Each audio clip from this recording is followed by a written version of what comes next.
Hola, ¿qué tal? Deseo esté pasando un buen día. A nombre de la Unión de Universidades de América Latina y el Caribe, a través del Espacio Común de Educación Superior en Línea y la Red Internacional de Investigación sobre Educación en Línea, les damos la más cordial bienvenida al webinar que hemos denominado Comunicar y Educar en el Mundo que Viene. Hoy es ayer, hoy es mañana. Para ello tenemos a un grupo de invitados de lujo, ya lo verán. Están todos ellos coordinados por el doctor Roberto Aparici, un destacado educador especialista en comunicación y educación, quien va a conducir el conversatorio del día de hoy. Agradecemos a quienes nos acompañan a través de nuestras redes sociales. Quedamos atentos a sus comentarios y preguntas.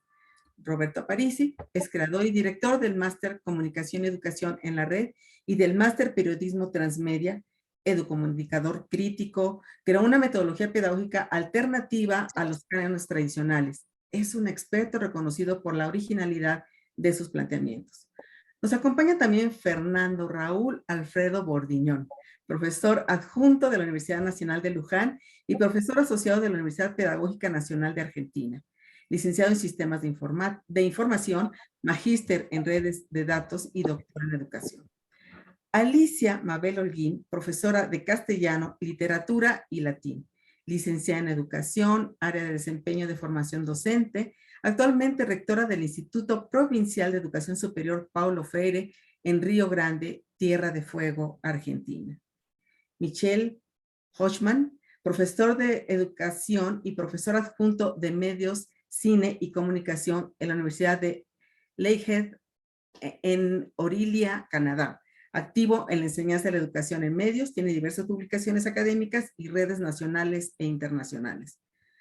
Manuel Álvarez Ruf, profesor en el Máster de Periodismo Transmedia de la Universidad Nacional a Distancia, investiga las relaciones existentes entre los algoritmos y los seres humanos. Autor de varios capítulos del libro relacionados con los sistemas de inteligencia artificial basados en algoritmos. Pilar Gómez Mondino, máster en Comunicación y Educación en la Red, licenciada en Pedagogía y Educadora Social, investigadora en Educomunicación e Innovación Educativa. Profesora del Colegio Cosca Jesuitas, tutora de la UNED en Cantabria y profesora de la Universidad Antonio de Nebrija. Finalmente presento a Natalia Díaz Delgado, interesada en el mundo de los videojuegos, su cultura técnica, audiencias y aplicaciones en educación, entornos gamificados. Actualmente es profesora de enseñanza secundaria en la Comunidad de Madrid y profesora colaboradora de la UNED. Es doctora en educación, comunicación y educación en entornos digitales. Sean todos y cada uno de ustedes bienvenidos a este espacio de diálogo e interacción. Cedo la palabra al doctor Roberto Aparici para la conducción. Muchas gracias, profesora Patricia Ávila. Muchas gracias por esta invitación de invitarnos a presentar perspectivas desde diferentes ángulos sobre la educación, sobre el mundo de hoy, el mundo de ayer y el de mañana. Es decir, cómo educar, educación en el mundo que viene, lo que fue, hoy es ayer y hoy es mañana. Es decir, hoy convivimos en estos momentos en esas dos dimensiones. Por esa razón, en este programa, Comunicar y Educar en el Mundo que Viene, hoy es ayer y hoy es mañana, lo vamos a dividir en dos partes. La primera la vamos a dedicar al hoy es mañana y la segunda la vamos a dedicar a hoy es ayer. Es decir, como como un film donde empieza por el final y se retrotrae hacia al inicio.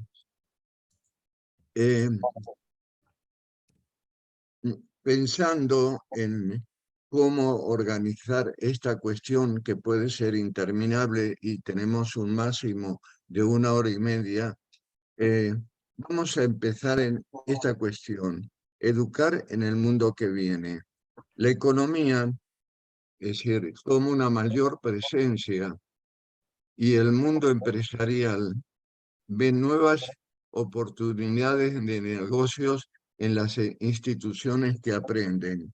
Es decir, no vamos a hablar solamente de cuestiones pedagógicas, sino cómo los grandes dueños, los grandes empresarios están, así como apropiándose de regiones del planeta, se están apropiando de regiones del conocimiento.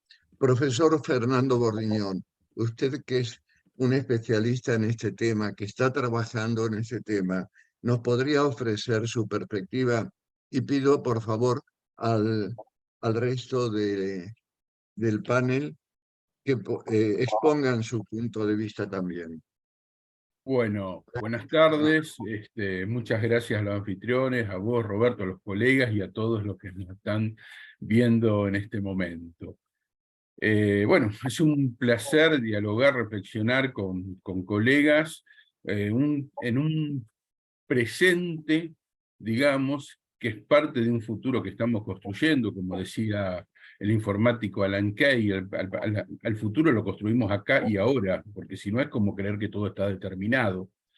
Y en este ejercicio de construir futuro, pensar que estamos en un presente desafiante, en un presente complejo, en el cual las cosas pasan, suceden de manera acelerada. Y a veces eso es lo que nos desorienta. Esto como contexto general.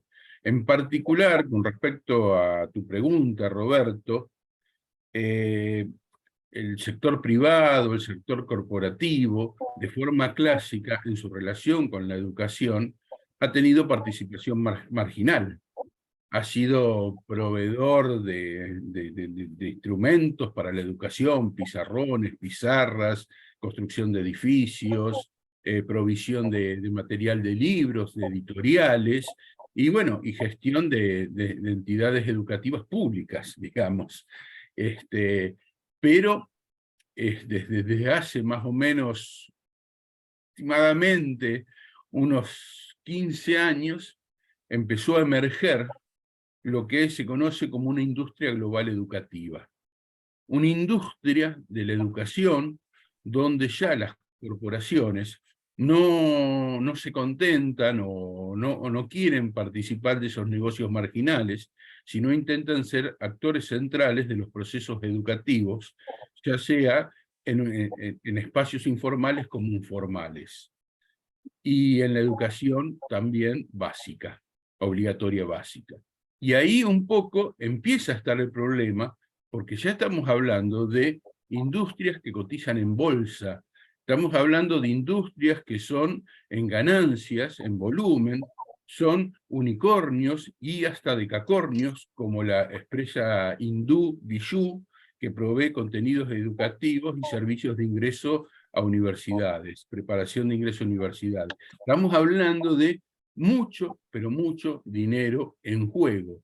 Y eso hace también que estos nuevos actores empiecen de alguna manera a querer participar de algunas decisiones educativas, pero ya desde una concepción corporativa, donde uno no da un servicio, sino lo que uno da brinda un producto.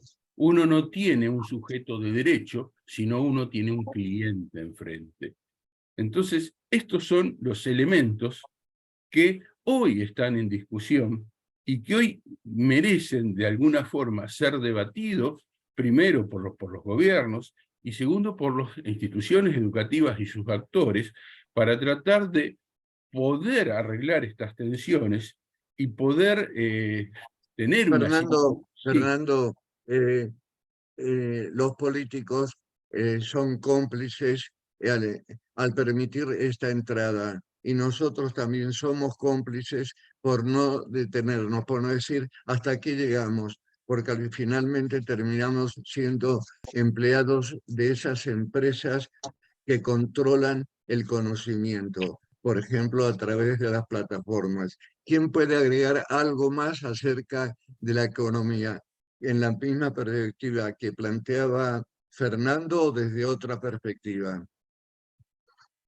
Bueno, Roberto, a mí me gustaría completar la idea que planteaba Fernando, desde la idea de la creación de las nuevas necesidades, ¿no? Coincide que que estos días he estado reunida con colegas entre lo académico, lo social y lo educativo, y veíamos cómo se creaban nuevas necesidades, por ejemplo, de uso de plataformas, y todavía no estaban esos diálogos abiertos, ¿no? De verdaderamente para qué y cómo utilizar esos espacios, ¿no? Y vemos como desde el sector social y desde el sector educativo, incluso en la educación superior, nos pasa a nosotros en las universidades en las que trabajamos, normalmente duplicamos servicios de plataformas que tienen un coste para la institución educativa, pero no hemos hablado de cómo lo vamos a usar y para qué lo vamos a usar, ¿no? Y esto engruesa, ¿no? Hace más grande la cifra económica de lo que supone el mantenimiento, ¿no? De los servicios que ofrece la universidad, tanto a sus docentes como a sus estudiantes, ¿no? Verdaderamente le estamos dando un uso, estamos creando una necesidad de uso de espacios digitales, sobre todo de servicios en la nube, para luego acumular esa gran cantidad de datos que generamos, pero verdaderamente no aterriza en una buena educación, en una educación de calidad. Quizás es una de las Vale, cuestiones muchas que gracias, nos tenemos que Alicia. plantear. Michael, Eh, desde Canadá, o sea, hemos desde Argentina, desde Buenos Aires y desde Tierra del Fuego, el sur del sur, vamos ahora al norte del mismo continente. ¿Cómo se ve desde Canadá esta cuestión del mundo empresarial, del mundo económico, adueñándose de los espacios, los nuevos negocios y a su vez el nuevo negocio que es educar en América Latina? Es decir, las nuevas colonizaciones a través de grandes empresas, grandes y pequeñas empresas que vienen de cualquier lugar, y también muchas de España, por supuesto, siguiendo su tradición colonizadora. Eh, ¿Qué perspectiva puedes ofrecernos, Michael? Gracias, y también quiero repetir que dijo Fernando, agradecer a todos por esta oportunidad. Mira, aquí a este lado vemos que las últimas instituciones públicas las quieren monetizar las grandes empresas, entonces los quieren sacar todo la inversión posible. Y eso pasa por muchas estrategias, y una de esas es el uso de la TIC en el aula, y la datificación, la venta de los datos, etc. Entonces eso se ve, pero lo otro es también una visión también más horizontal, que es el uso de todos los dispositivos en la vida cotidiana de los jóvenes, de los maestros, etc. Entonces es casi como una pequeña parte de todo lo que sucede en las escuelas y universidades hoy en día, pero sí es importante, y sí se ve que es todavía algo que se fronteriza un poco el capital, que todavía no ha llegado a la culminación, ¿no? Entonces, estas instituciones siguen siendo como públicos de alguna manera, y hay que seguir luchando para que se queden así. Entonces, es por siempre esta pequeña, bueno, no pequeña, pero gran tensión. Gracias. A mí me gustaría decir, un momento, Roberto, quería decir sí, Natalia, adelante. que no soy una experta en economía, pero sí desde el punto de vista de los usuarios, docente, estudiante o madre incluso, sí que estas plataformas están, como decían los compañeros, usando convenios con corporaciones, a pesar de que tienen plataformas suyas propias que ofrecen mayor libertad o que son públicas y no cuestan, como decía Pilar, que por qué duplican esos convenios con esas corporaciones y no mantienen las plataformas libres creadas incluso por ello. Es decir, además de la economía, la política también es fundamental en este sentido, yo creo. Y a pesar de que, digamos, los padres, pues esto me parece que podría estar mejor así, es inevitable de alguna manera que la enseñanza pública te diga que compres la tablet a esta corporación, no sigas con la que tiene tu hijo más pequeño o más mayor. Quería un poco decir. desde el punto de vista de eso, de usuaria, de mamá. Hay una cosa que quiero agregar en mi universidad. Mi universidad tiene 250.000 estudiantes. La UAM tiene algo por el estilo, un poco más. Mi universidad entregó todos sus datos a Microsoft. 250.000 estudiantes de clase media, de clase media baja, de clases aspirantes a niveles más altos. ¿Qué intercambio hubo allí? Es decir, esto fue un préstamo. ¿Cuál es el negocio? Porque no lo hacen público. Es decir, esto que estamos usando en estos momentos, que es la plataforma Zoom, ¿qué negocios hizo con la UAM, que es la mayor, junto con la Universidad de Buenos Aires, las universidades que reúnen mayor cantidad de estudiantes de toda América Latina? Es decir, qué negocios encubiertos hay detrás en esta vampirización económica que nadie se da cuenta o dice, uy, qué bien, estamos todos comunicados? Esto realmente es extremadamente, digamos, antiguo. Es decir, pensad que no parece más un programa de radio con imágenes que un programa de televisión educativa o de transmedia educativo. Es decir, la cámara, aquí no existen movimientos de cámara, aquí todo es estático y daría lo mismo si no aparecen nuestras imágenes. No cambia el contenido y la imagen es esencial. Por eso nosotros tenemos que transformar la palabra en el protagonista del relato. ¿Hay Una alguna cosa, cuestión? Roberto, Una cuestión. Sí, para adelante. complementar, para dar una idea del volumen. En el primer trimestre de pandemia, donde tuvimos educación desde los hogares en general, el capital de riesgo financió por 3.000 millones de dólares a empresas de tecnología educativa.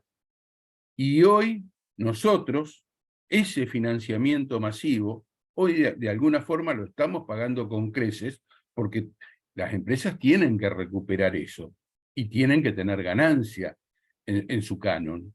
Entonces, a ver, entendamos de por sí que hoy hay una nueva lógica comercial que se encarna dentro de los sistemas educativos. Eso es un poco lo que quiero decir.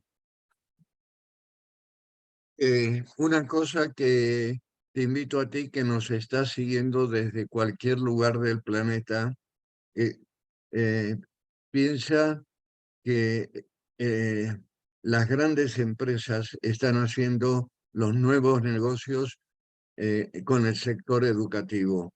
Ya han tomado prácticamente todo. Es decir, este es un negocio, sector que no había lugar para las ganancias, pero esta cuestión de las nuevas tecnologías han dado la oportunidad para la construcción de un mundo de otra naturaleza y de una relación de las empresas con la educación que realmente han venido a solucionar a los gobiernos cuestiones que los gobiernos no solucionan. Los gobiernos son muy responsables de la irresponsabilidad que está ocurriendo en estos momentos. Es decir, así como China se está apropiando de parte, está comprando territorio de Argentina, las empresas están comprándonos nuestros espacios educativos. Vamos a pasar a otro tema vinculado con la tecnología. El mundo educativo está siendo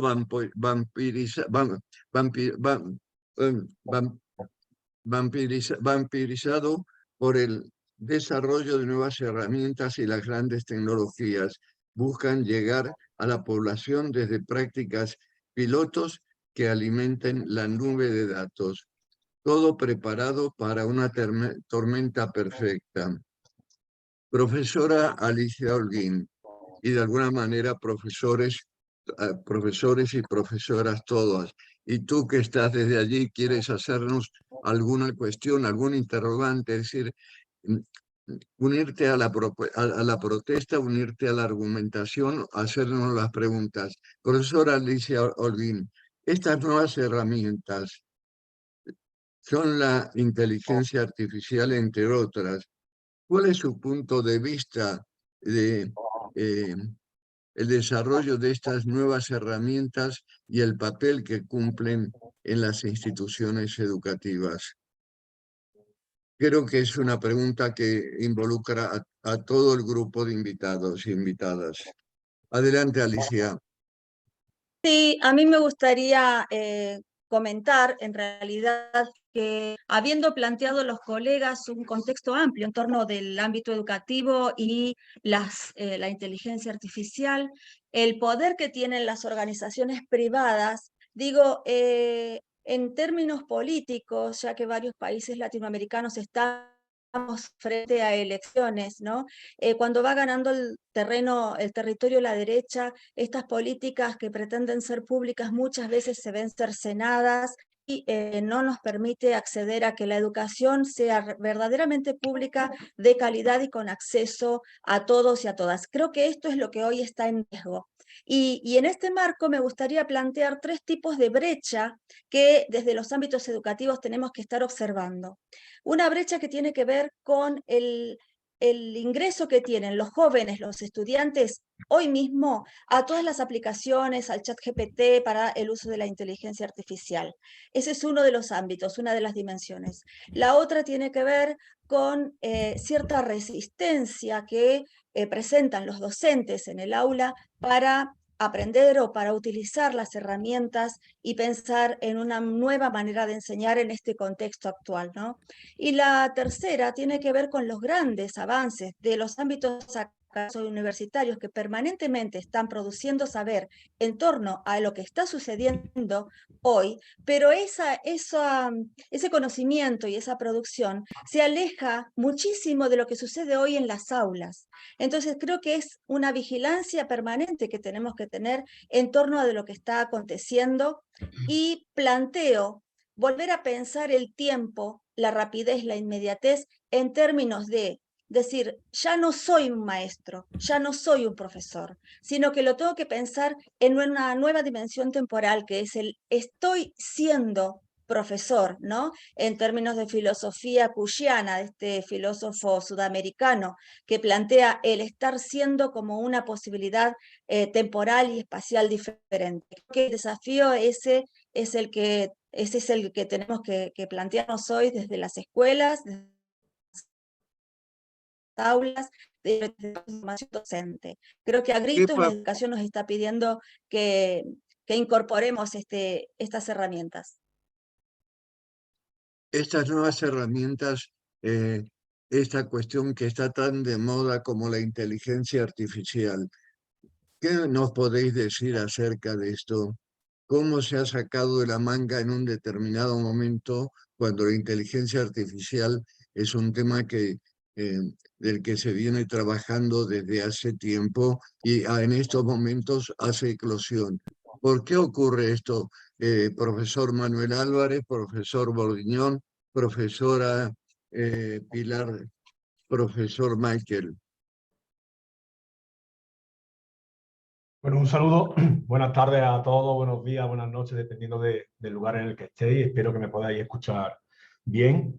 Al hilo de lo que estáis diciendo, retomo unas palabras de Paulo Freire cuando nos hablaba de las invasiones culturales, que se nos acercan estos opresores como si fueran un amigo, ¿no?, que trata de ayudarnos, cuando realmente pueden tener otros intereses ocultos en relación con la inteligencia artificial. Ese hoy es mañana, pues tenemos que tener en cuenta que hoy ya estamos sufriendo, viviendo los efectos del capitalismo, por ejemplo, de la vigilancia, relacionado con el uso de las plataformas, con la extracción masiva de datos y con la modificación conductual a gran escala, que en cierta forma es otra forma educativa que está mostrando la tecnología de forma muy, muy perversa.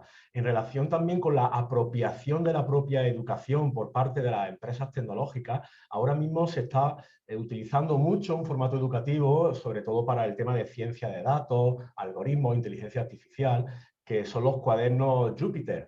Este tipo de cuadernos necesitan un entorno en la nube donde el algoritmo procesa datos, obtiene resultados. Se puede utilizar tanto para la inteligencia artificial generativa, de texto, de imágenes, como para otro tipo de aplicaciones relacionadas con la predicción y el uso de algoritmos para obtener resultados variados. En este sentido, las empresas tecnológicas están ofertando de manera gratuita ese amigo que nos ayuda, que quiere que aprendamos a usar estas tecnologías, pero en cierta forma nos ofrecen su propia infraestructura. Y todo lo que sería el contenido educativo está bastante monopolizado. Es decir, existe la figura de Andrew Ng, que es una de las personas que está prácticamente en todos los cursos de IBM, en todos los cursos, es creador fundacional de Coursera, una plataforma educativa a nivel mundial. Y bueno, también lo tenemos en Deep Learning AI, colabora con OpenAI y hace cursos basados en cuadernos Jupyter, pero digo, este chico es siempre el que aparece siempre. Toda esta información supone que tienen una mano de obra gratuita. La ciudadanía, estas personas jóvenes o no tan jóvenes que se quieren dedicar a la ciencia de datos, que están en este boom tecnológico intentando pues, aprovechar y conseguir esos empleos magníficos en estas grandes corporaciones, realmente están proporcionando una mano de obra gratuita que de cara al futuro están moldeando lo que nos viene, pero sin que realmente se esté contando con la colaboración ciudadana. En ese sentido destaca lo que es la opacidad y el secretismo con el que estas corporaciones están actuando. La inteligencia artificial es un factor de cambio, eso está claro a nivel educativo. Lo que cambia básicamente es el comunicarnos, ¿no? Ya no es que nos comuniquemos con otras personas a través de la tecnología, sino que nos estamos comunicando directamente con el algoritmo.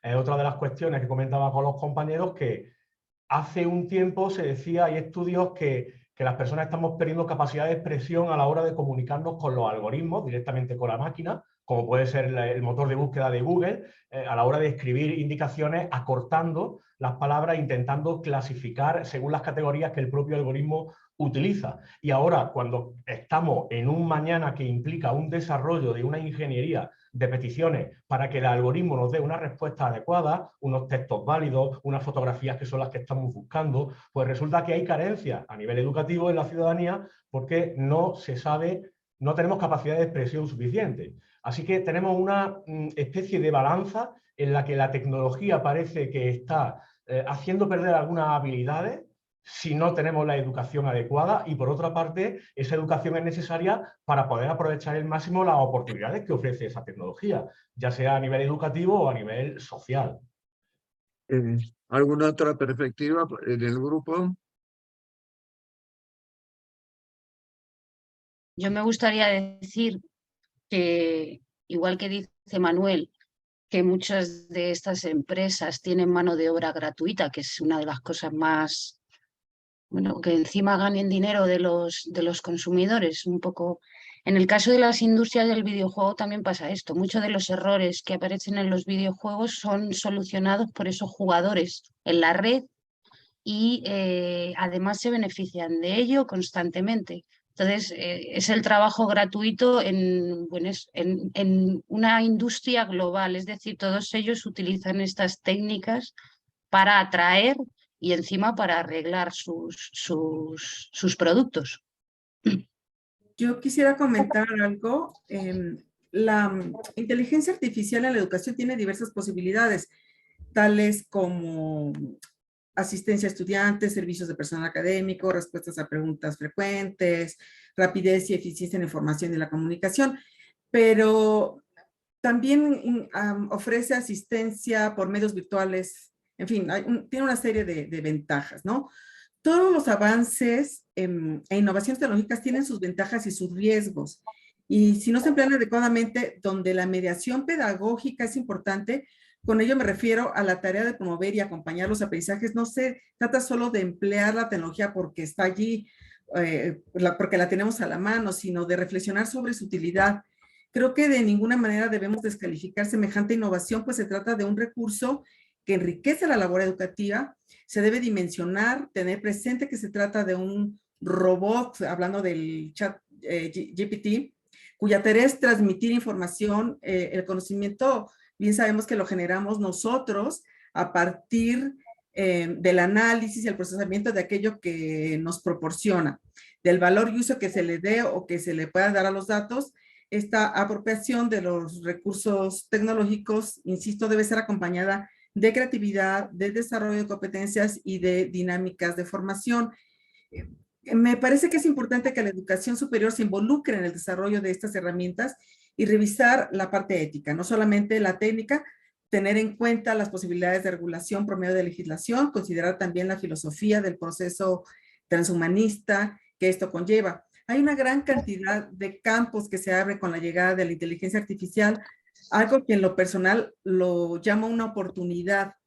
Dicho de otra manera, con este ejemplo que se mencionaba del chat GPT, ofrece una gran cantidad de posibilidades. Nos corresponde entonces monitorear su desarrollo para aprovecharlo de la mejor manera. Quiero complementar lo que decían los colegas y en particular la profesora Ávila. El gran problema que nos enfrentamos hoy es un problema clásico de la educación, querer didactizar todo críticamente. Cualquier conocimiento que aparecía tenía que entrar en un currículum empaquetado. Me acuerdo de las fábricas de Tonucci, de la educación. Y lo que pasa que con estas nuevas herramientas cognitivas son distintas a las anteriores. Y la forma en que la educación antes trató a las tecnologías digitales, más centrada en la formación de usuarios, que en la formación de creadores, de desarrolladores, de personas con capacidades para resolver problemas con herramientas, lo que buscó más en una etapa previa fue la formación de usuarios. Y cuando Roberto preguntaba qué gana Microsoft, y va a ganar que en el futuro muchos usuarios van a conocer sus herramientas de niños. Entonces, hoy el desafío es cómo estas nuevas herramientas propias de este tiempo, de este momento, herramientas que yo denomino imperfectas por diseño, porque a diferencia de una calculadora en la cual nosotros no revisábamos los resultados porque la calculadora podía fallar, sino a lo sumo lo revisamos por si poníamos mal los dedos nosotros, estas herramientas de alguna forma alucinan, meten sesgos, dan alguna suerte de errores, porque en su diseño son así. Eso se va a corregir, no hay problema con el tiempo.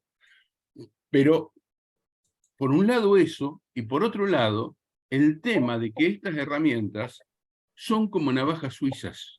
Ya no son herramientas para un único propósito, como podía ser un lápiz, una pala o una calculadora. Estas herramientas pueden realizar muchísimas tareas que aún se están descubriendo, porque no hay nada sedimentado en el desarrollo. Lo que sí hay es una gran apertura de mercado y una necesidad de ponerle nombre a las nuevas pulsiones y a las nuevas necesidades. Por eso fue el lanzamiento apresurado de ChatGPT. Fue como plantar la nueva bandera de la IA en una nueva luna. Entonces, creo que desde la educación, si nosotros a esto lo miramos fuera de la didactización clásica de cualquier saber, y lo empezamos a entender más desde su diseño, desde sus bases, ahí podemos generar otra relación muy potente con estas herramientas. Una pregunta a todo el grupo. Yo quiero Por agregar favor, algo, no os Roberto. extendéis más de un minuto. Cuando está por llegar el minuto, corto el mensaje. La pregunta es bien clara. ¿Qué factores del mañana podemos identificar en el día a día de la educación, de la comunicación? Yo quiero Un agregar, minuto. quiero agregar al último, Roberto, que es que tenemos que señalar Descontinuidad.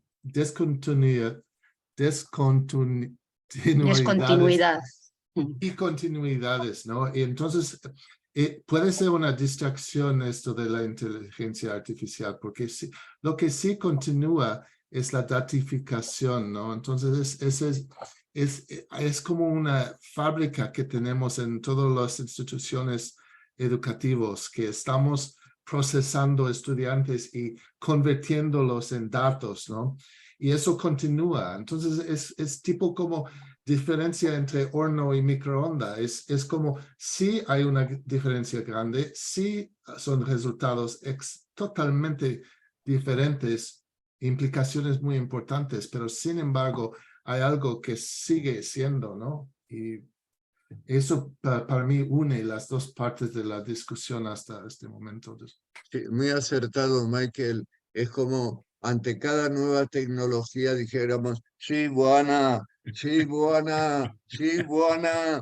Y los estados aplauden porque les resuelven los problemas que no, ni se preocuparon, ni les ha interesado. Y aparece una maquinita que es mágica. Alibaba, guau, guau. Por favor. Es decir, rompamos estas cadenas que nos imponen desde el mundo empresarial y nos quieren hacer convencer que la inteligencia, sí, la inteligencia artificial como cualquier otra tecnología, no cualquier otra, como algunas tienen cuestiones muy interesantes para ciertos aspectos, pero para la cuestión pedagógica no hay una transformación de metodologías, si no cargas a la máquina con cierto tipo de datos. Paulo Freire, hace 50 años, viene hablando de pedagogía crítica y cómo la pedagogía crítica está ausente, cómo la gente, mis compañeros, algunos, muy pocos, se sienten partidarios de la pedagogía crítica, de la comunicación crítica, pero a la hora de la realidad no critican nada, no ponen el sistema patas para arriba, es decir, patas para arriba desvelando las carencias que tiene. Es decir, ¿por qué nosotros no hacemos a su vez una crítica a la crítica? Es decir, cómo nos han vendido, cómo se ha metido en nuestras cabezas las plataformas como algo normal, como algo natural, ahora la inteligencia como algo natural, como algo, pero nadie se encarga de alfabetizar a la ciudadanía sobre estos temas, sobre los nuevos lenguajes. Realmente somos un mundo de analfabetos, así como todo el planeta fue estigmatizado por el COVID. Todos nosotros estamos estigmatizados por una nueva forma de analfabetismo. Sí, a ti que estás ahí del otro lado, te molesta que te diga, sí, eres un analfabeto y haz algo por alfabetizarte y alfabetizar a los que te rodean. Hagamos algo. La pregunta es, Sí, la pregunta perdón la concreta, interrupción. Ah, la pregunta adelante, lanza la concreta, pregunta y ahorita intervengo, perdón. ¿qué factores del mañana, y si hay algún factor primero, qué factores del mañana podemos identificar en el día a día? ¿Quién comienza la respuesta? Luego de estas preguntas entras, Patricia. Es que es una pregunta que viene del Face de uno de nuestros seguidores. Entonces, Adelante también. dice, ¿continúa la colonización académica española de América Latina o está siendo desplazada por Estados Unidos? Y del mismo usuario, ¿qué teorías y métodos vienen implícitos o explícitos en los LMS? No sé si se retoma más Vamos, adelante o se le queda de respuesta. son dos cuestiones totalmente diferentes. Vamos a terminar el círculo sobre, ¿existe mañana en el hoy? ¿O esa es una invención? No hay lugar en el mañana. Hoy es mañana, es decir, Bueno, en el día a Alberto, día. Yo sí, creo sí, que me sí, sí, me adelante. gustaría completar la idea de pensar en una nueva pedagogía, una nueva pedagogía. Ay, pobre. Sí, Alicia, adelante. Tiene problemas de Se fue. conectividad. ¿Quién toma la palabra? Sí, yo, A ver, mientras tú has tanto, preguntado, Roberto, has dicho, es hoy, mañana, y según hemos estado hablando todos, probablemente el sistema de hoy educativo sea más excluyente y más autoritario que quizá los antiguos. Entonces, no, probablemente tengamos muchos algoritmos, mucha automatización, muchos intereses, pero en realidad estamos utilizando una metodología educativa casi del pasado, ¿no? Incluso peor todavía. Entonces, a lo mejor esa crítica que tú dices a la propia crítica y a estas empresas, pues esa reflexión es el único objetivo que debería tener la educación, probablemente. Hay Sí, un y colega que es el profesor Zuckerfeld acá en Argentina, que es un experto un poco en el mundo del trabajo. Él dice que hay 3 elementos que hoy están traccionando todo trabajo en nuestra tierra. Lo están traccionando la informacionalización o datificación de casi todo, la plataformización de las actividades y la automatización de las actividades. Y en este momento en particular, la educación como profesión, como trabajo, no está fuera de esto. Y la educación está siendo automatizada y está cambiando el modo de trabajo docente de a poco. Cuando nosotros firmamos un contrato, a veces hasta asimétrico o no negociado con proveedores de tecnología, estamos entregando parte de nuestras decisiones docentes a los algoritmos, más allá de los datos. O sea, entonces hay en forma real hoy una automatización del trabajo docente. Después podemos discutir pedagógicamente hasta dónde podemos automatizar nuestro trabajo. Ahora, pero automatizar nuestro trabajo sin discutir cómo se está automatizando y qué hay abajo de la caja negra algorítmica, me parece un poco un despropósito. Para pensar el futuro del mañana, estoy hablando. ¿Hay algún retomando, elemento del mañana presente ahora mismo en el día a día? bueno, yo quería hacer un comentario relacionado también con lo que antes comentaba Patricia en cuanto a la inserción, ¿no?, de inteligencia artificial en la aula, y tenía aquí anotada, para no olvidar, una pequeña listita de cositas que se pueden hacer o que se están haciendo, ¿no? Ese hoy es mañana, sí, se están haciendo cosas ya con inteligencia artificial a nivel de aula, como pueden ser kits de robótica, ¿no?, que se utiliza la robótica para aprender diferentes tareas mediante unos kits en los que se va componiendo, digamos, el robot, aprendiendo otros temas paralelos de manera transversal. Pero es que también se puede utilizar la inteligencia artificial para tener tutores didácticos, gestores de aula, compañeros de clase. En aquellas aulas en las que no hay suficiente alumnado, pueden hacer como otros compañeros alumnos para hacer y intercambiar preguntas y diálogo, o incluso para recibir cuidados, para que las personas aprendan a cómo pueden cuidar a otras personas, incluso automatizar la enseñanza, dar clases, evaluar distintos ensayos, pruebas académicas, también para guiar y acompañar en el proceso de enseñanza. Pueden registrar comportamientos, pueden identificar a las personas, pueden identificar el estatus social de cada cual. Para el aprendizaje de idiomas tienen una salida sorprendente para mantener la atención de los estudiantes, para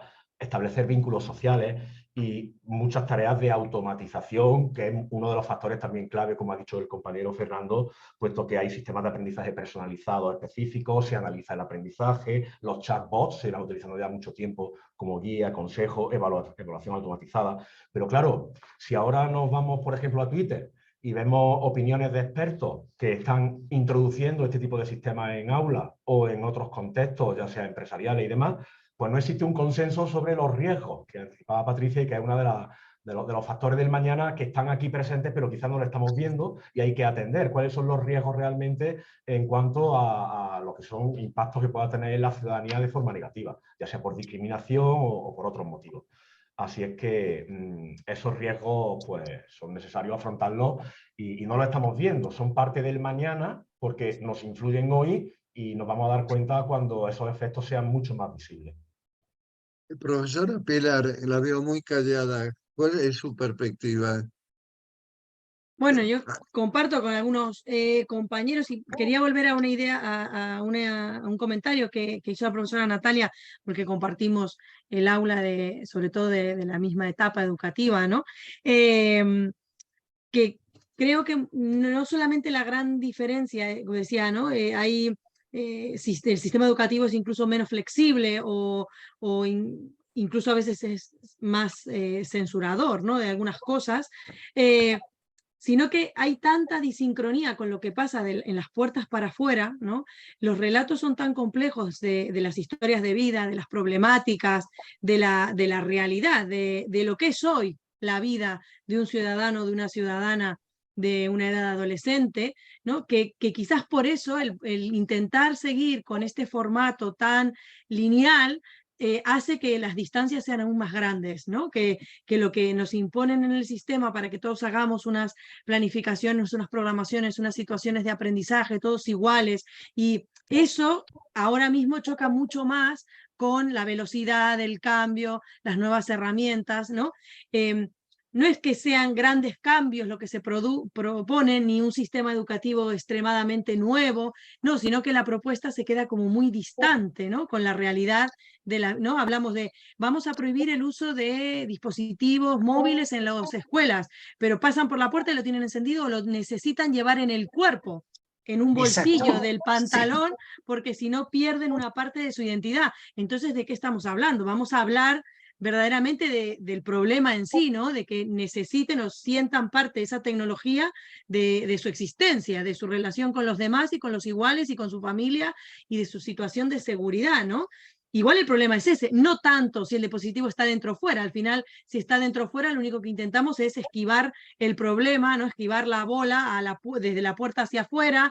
Los padres no hacen un control exhaustivo, pero nosotros, padres, docentes, que compartimos el perfil, también tenemos los mismos problemas que los padres de nuestros alumnos, ¿no? De hasta dónde marcamos el límite, de cuándo dejamos que utilicen y cuándo no utilicen. Esto en la pandemia pasó muchísimo, muchos docentes nos sentíamos culpables del tiempo que pasábamos en las máquinas con nuestros alumnos, con las familias de nuestras escuelas, de nuestros centros sociales, y qué pasaba con nuestros hijos mientras tanto, pues estaban pegados a otra máquina diferente, ¿no? Porque no había muchas alternativas, ¿no? O quizás las había, pero que... no las sabemos ver. Eso es claro en el... A ver, eso me parece que aquí lo que tenemos que poder es discriminar, ¿no? ¿Cuál es el lugar del docente nuevamente? ¿Cuál es el objeto? Estamos pensando en formar a ciudadanos en una ciudadanía digital. Entonces, si pensamos en estos términos, hay que volver a pensar cómo aprende ese sujeto hoy. Han cambiado las maneras de aprender. ¿Cómo puede ser que un youtuber aprenda a ser youtuber o un instagramer aprenda a ser instagramer sin tener un profesor adelante? Hay nuevas formas de aprender. Entonces tenemos el desafío de volver nosotros los que enseñamos a aprender cómo enseñan, cómo aprenden los chicos hoy, para poder pensar en una nueva pedagogía. Esta nueva pedagogía es una nueva pedagogía de la instantaneidad, de la simultaneidad, una pedagogía eminentemente crítica. Una pedagogía que se asuma como tal tiene que poder ser una pedagogía crítica, una pedagogía de la pregunta, no solamente circunscribiéndonos a los nuevos prompts que ya tienen ingenierías, sino una pedagogía de la pregunta permanente, una pedagogía del discernimiento. Tenemos que volver a pensar qué es lo real sobre lo que es la ficción. Hoy nos envuelve todo lo que es ficcional con esto de la inteligencia artificial. Y me gustaría plantear que para no pensar que el panorama es como apocalíptico o catastrófico, los docentes podemos apelar a la praxis de las 3C, ¿no? Primero, la creatividad por sobre todas las cosas, y esto en contra de discursos que hoy circulan respecto de que la inteligencia artificial va a terminar con la creatividad. Yo creo que no, que la perspectiva es apuntar a la mayor creatividad. La segunda C es la curiosidad. Por favor, aquí no. Termino con la tercera. La segunda C dijimos que es la curiosidad. No, y la última, perdón. No creo nada. Es decir, vea que las instituciones religiosas son para creer. Nosotros tenemos que poner nuestras observaciones desde otro lugar, no desde crear, sí, pero lo de creo, no. Yo no creo que el sistema nos al que el sistema le interese algo diferente, es decir, porque nosotros, los docentes, somos esclavos del sistema, y si te rebelas, quedas fuera, como me quieren dejar fuera a mí. ¿Por qué? Pero Porque tendremos digo, que quedar afuera entonces, Roberto. Disculpa, entonces tendremos que quedar afuera. Creo que aquí hay que hacer una revolución respecto de cómo volvemos a pensar la educación y cuáles son los propósitos. Sobre todo por todo lo que plantearon los colegas sobre los intereses que tienen los grandes empresarios, los grandes multinacionales, las cuestiones del poder político. Tenemos que pensar en una nueva pedagogía para la ciudadanía que se viene, que el mañana del que hablábamos es hoy, el mañana es hoy. Los chicos que son el futuro, que son el mañana, están hoy en las aulas esperando a construir una ciudadanía digital, ¿verdad? Por las dudas, les aviso, desde la época de las plataformas, existe una universidad paralela global, una universidad de un espacio informal con sus sistemas de educación, sus sistemas de acreditación, sus modelos de cooperación, le digo. Entonces, a la sombra de las instituciones formales, se ha creado una universidad global paralela que básicamente es financiada por intereses corporativos. Digo. Sí, y eso está muy claro en el mundo de los videojuegos, como decía Pilar. ¿Cómo vas a prohibir a un niño jugar a videojuegos si es que es su vida? ¿Cómo no? ¿Y cómo vas a hacer que esa persona, que ese niño se quite el móvil o deje de seguir a alguien si es que es innato a ellos o inherente a ellos? Y eso también, como decía Manuel, trae muchos riesgos. Por ejemplo, en el mundo de los videojuegos, los estereotipos y las marcas de género, los comportamientos o los conflictos son claves y ellos los tienen totalmente asimilados. Hay una universidad informal fuera que está muy desconectada o muy alejada de lo que estamos hablando, de la escuela. voy a hacer una observación que va bastante perversa, y es el COVID fue preparado para la plataformización del mundo. Es decir, en el fondo, además de hacer desaparecer a millones de personas, establecer cierta...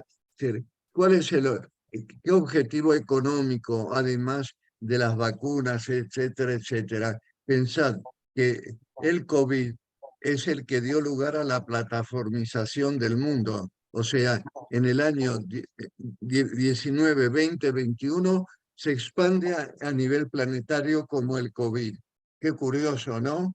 Es decir, qué relaciones económicas, tecnológicas y científicas hay en ese sentido. Por favor, profesora Patricia Ávila, nos pasa la pregunta que nos envía uno de nuestros seguidores. Profesora Patricia Ávila, por favor, ¿puede leernos nuevamente la pregunta? Sí, perdón, es que tenía el micrófono apagado. Hay dos, y ahorita tengo dos anteriores que se las replanteo, y ahorita tengo una tercera. Adelante. Ay, ya la perdí. Un segundo. La primera. ¿Cuál es la primera Dice, pregunta? ¿continúa la colonización académica española América Latina, hacia América Latina, o está siendo desplazada por Estados Unidos? Y luego la que sigue dice, que es una pregunta diferente, pero para no perderlas se las menciono una vez.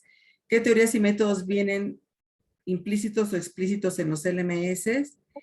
Y en este momento recibí otra que dice, si bien la escuela es el lugar para educar a los ciudadanos en la sociedad digital, ¿cómo lo podemos llevar a un entorno rural? En el caso de México hay muchas comunidades rurales que no tienen acceso a las tecnologías que proceden estos casos. Son tres cosas distintas, pero bueno. Sí. Bien, Michael, Canadá, ¿está colonizando América Latina? Pues sí, pues compañeros y compañeras de Argentina, ¿Os sentís colonizados por diferentes culturas?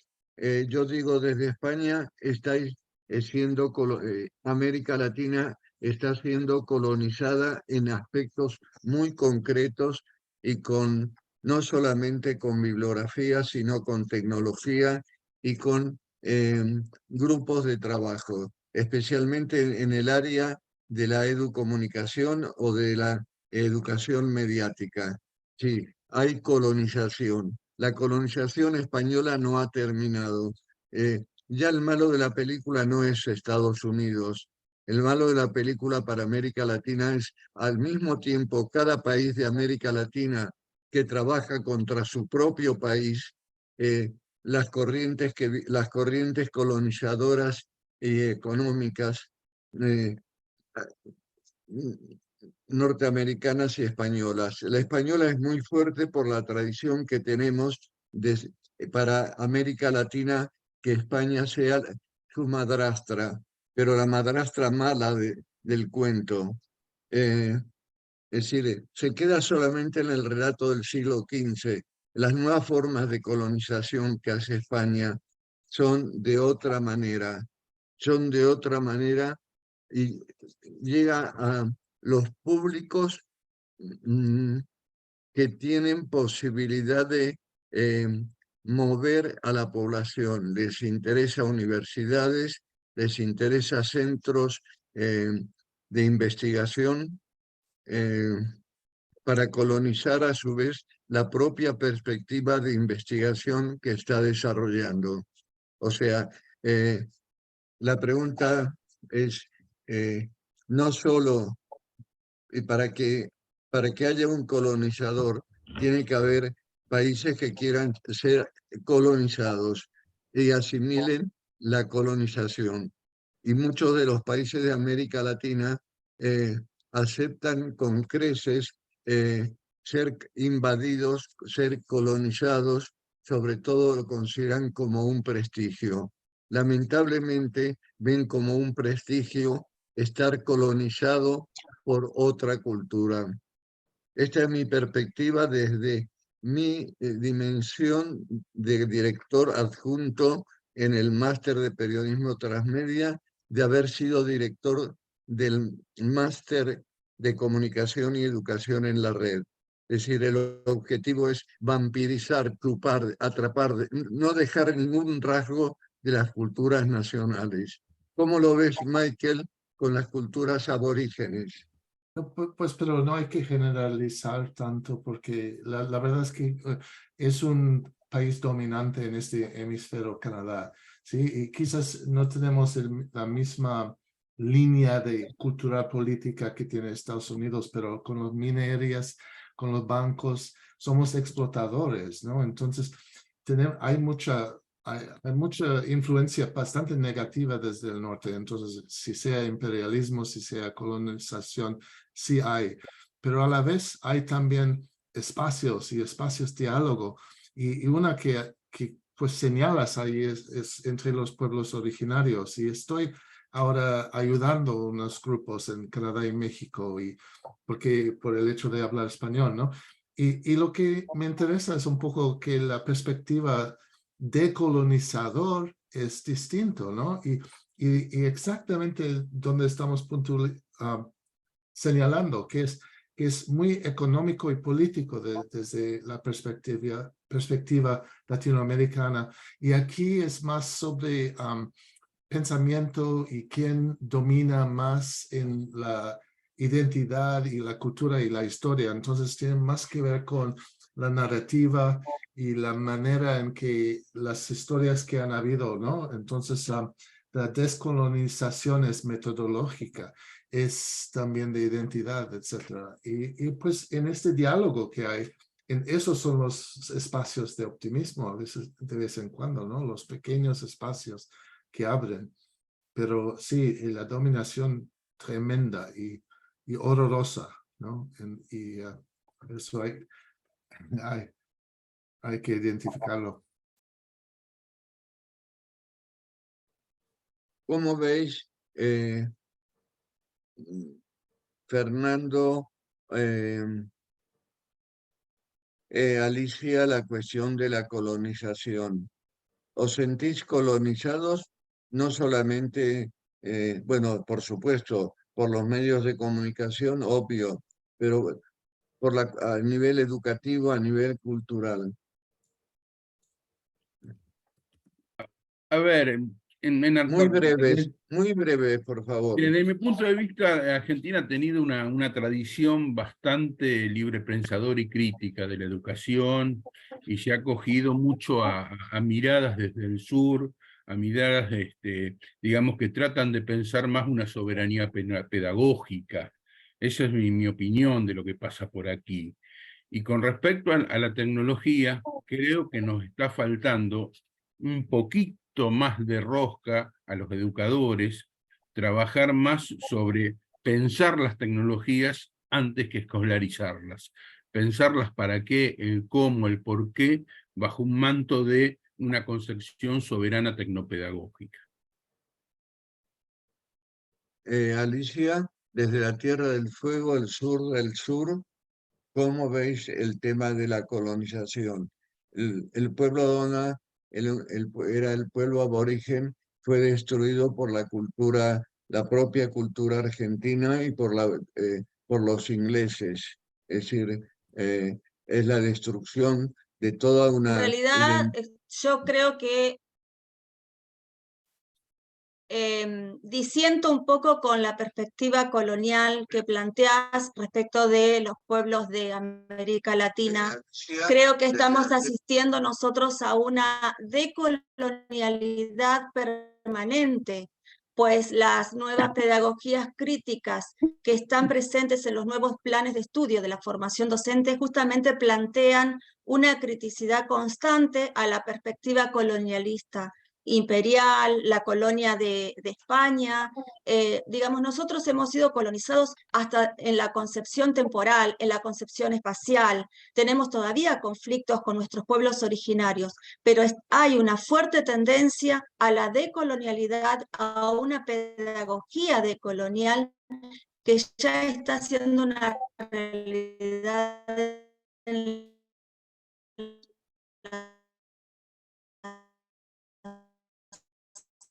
Nada, que no. Sí, tenemos ahí problemas con el audio. No sé, yo le quería preguntar a Natalia desde la perspectiva, porque esto de la colonización muchas veces se ve como desde fuera, ¿no? De España a Asia, pero ¿qué pasa cuando España también centra los ojos en culturas muy diferentes y le da el rango de escuela ideal a otras escuelas del entorno europeo, donde a nivel cultural no compartimos muchas cosas, no es el cambio muchas veces de lo que se habla de los países nórdicos, ¿no? Muchas veces sí. vemos como Suecia, Noruega, Finlandia son los grandes modelos, los que tenemos que hacer, pero sin embargo la vida de un sueco, de un noruego, con la de uno de Almería o uno de Cantabria es muy, muy, muy diferente, ¿no? Creo que eso también forma parte de esto de la descolonización que hablaba antes Alicia, ¿no? Si lo vemos de una perspectiva mucho más amplia, ¿no? Porque muchas veces queremos centrar esos ideales, ¿no? En realidades muy diferentes, ¿no? Y cuánto cultural perdemos en el medio, ¿no? De todo eso. Yo, como alumna de la escuela argentina y como alumna y docente de la escuela española, me veo mucho más cerca de la escuela latinoamericana, ¿no? Pudiendo contar esa experiencia, ¿no? Por el poder haber estudiado en los dos países, que por ejemplo en Ginebra, ¿no? Donde también he estado. No me sentía tan en casa y no era solamente por una cuestión de lengua, ¿no? Sino más bien cultural, ¿no? De salir a la calle y sentirme en mi casa, ¿no? Lo que quizás no me pasaba con España e Italia, por ejemplo, porque no es un modelo cuando la tradición, por ejemplo, pedagógica italiana es muy amplia, muy rica, ¿no? Tenemos muchos referentes de la escuela italiana, y sin embargo los colonialismos Más breve, que van por hacia el favor, norte. más breves. No sé, Natalia, ¿tú qué opinas? Yo estoy totalmente de acuerdo en que un español no tiene nada que ver con un sueco y por tanto mirar a la educación de un sueco y fijarse en ella es un poco jugar a, pues eso, a cosas que no tienen sentido. Nuestra educación tiene referentes pues oye, que pueden ser adecuados para crear una nueva educación, una educación del futuro, y nos cuesta dar valor a esas cosas propias a esas cosas propias nuestras, ¿no? Que pueden resultarnos interesantes para construir una educación del futuro. ¿Mm? Tengo dos preguntas. Uno dice, ¿podemos descolonizar desde las tecnologías? Si es así, ¿cómo? Y la otra dice, ¿debería entonces buscar hacer mancuerna con tecnologías y mis habilidades como docente y no dejar al alumno que crea que las tecnologías le darán las respuestas? Saludos desde Jalisco, México. Esta fue la Yo no he entendido la primera pregunta. No sé. perdona. La primera se refiere a si se puede descolonizar desde las tecnologías, en caso de que la respuesta sea afirmativa, ¿cómo se haría? Y la segunda tiene que ver con el desarrollo de habilidades como docente y dejar que el alumno considere que la tecnología le darán las respuestas que busca a sus inquietudes. Yo dejar solo al alumno y que la tecnología le resuelva el problema me parece algo que es impensable. Vamos, es lo que decía Alicia cuando hablaba de la creatividad. O sea, de la humanización de la tecnología. Es imposible que la tecnología sustituya al humano, sustituya al profesor. Lo veo lejano y casi imposible. Entonces, en ese caso, el profesor tiene que ser el guía y igual que en el videojuego, el desarrollador tiene que poner una serie de reglas, aunque sean mínimas, para que el mapa o el recorrido tenga unos límites o algo para que el alumno pueda un poco guiarse y no perderse en el caos de este mundo, ¿no? que viene. Natalia, pero es mucho mejor la información que ofrece la Wikipedia que la que la que ofrecemos los docentes. Es decir, si no usamos una metodología de otra naturaleza, realmente en YouTube o en Wikipedia tenemos cuestiones alternativas mejores que las nuestras. No es una pregunta para responder tan fácilmente. Las dos cuestiones están presentes. Docentes como los que se forman en estos momentos pertenecen al siglo XX o incluso diría al siglo XIX. Es decir, ¿cómo se forma un docente para el siglo XXI? ¿Cómo rompemos esa barrera? La cuestión tecnológica da soluciones a los estados educativos, a los estados políticos, a las dimensiones políticas de problemas que no pueden resolver y lo resuelven indirectamente de esta manera. Pero esto no va a cambiar, es decir, somos 4 o 10 o 50 en este mundo que queremos transformar, educar y comunicar para el mundo que viene. Pero los sistemas educativos siguen formando sus normas, sus planes de estudios, sus leyes de educación son repetitivas, reiterativas, no pertenecen al mundo actual, al mundo que viene. Es decir, en el caso español, es decir, en la nueva ley de educación responde más al siglo XX que al siglo XXI. ¿Cómo lo veis? No, es una cuestión que sería interesante que los interlocutores que están del otro lado hagan sus observaciones. Esto no cambia, no es una cuestión de voluntad política. Los políticos no están formados, es decir, los políticos son burros pedagógicos, es decir, no se acercan los temas educativos desde una perspectiva digital. El pensamiento es más que analógico, súper analógico. ¿Cómo se va a cambiar algo si las leyes no establecen un nuevo formato de formación? Es una cuestión voluntarista la tuya, Alicia, o la tuya, Pilar, o la tuya, Natalia, o la tuya, Fernando, la de cada uno de nosotros.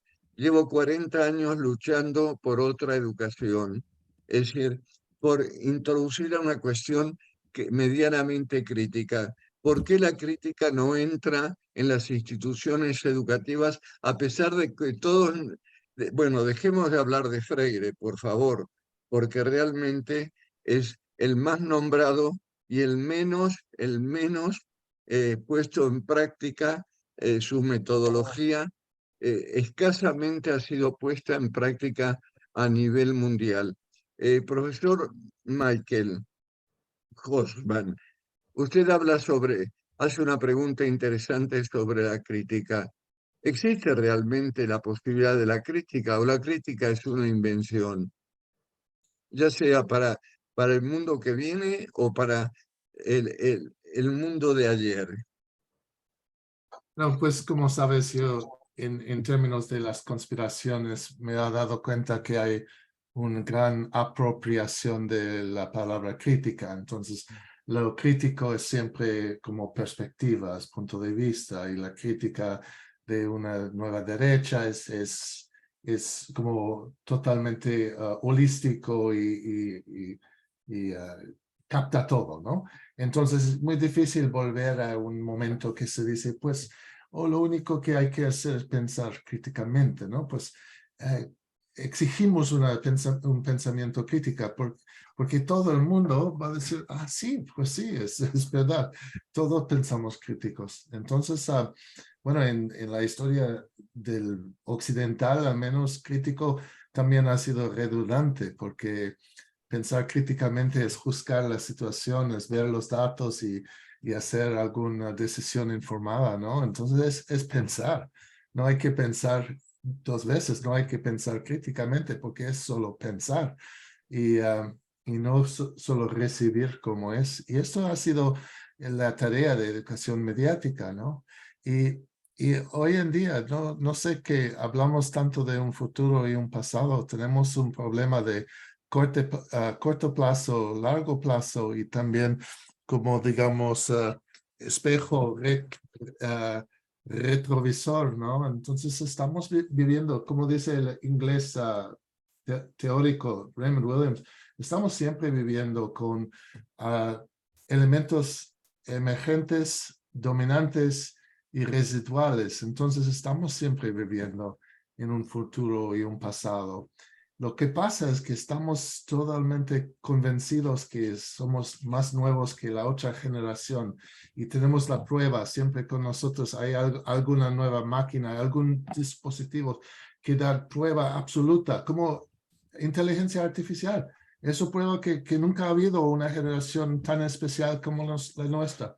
Al mismo momento hay avaricia, hay conflicto, y la gente sigue siendo los mismos humanos conflictivos con tantas posibilidades y tantos retos. ¿Por qué la crítica? En primer lugar, Patricia, ¿podemos extendernos más de la hora y media? Porque nos quedan 15 minutos y es insuficiente. Sí, el problema es que la gente nos pueda seguir acompañando. Yo creo que podríamos seguir otro poco, pero no sé si toda la gente que nos está siguiendo se mantenga conectada. Por lo menos media hora necesitamos, porque pasaríamos a la segunda parte, hablar sobre hoy es ayer, dedicar estos últimos 45 minutos, esta última media hora al hoy es ayer. Bueno, adelante, por favor. Gracias. Profesor Manuel Álvarez, hay una cuestión que me gustaría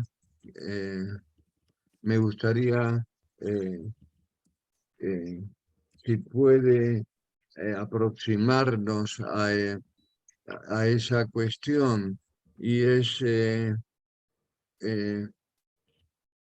cómo es la educomunicación que se viene, cómo ve desde su perspectiva la educación y la comunicación en base a los estudios que está realizando desde la ingeniería y desde la informática y desde la pedagogía?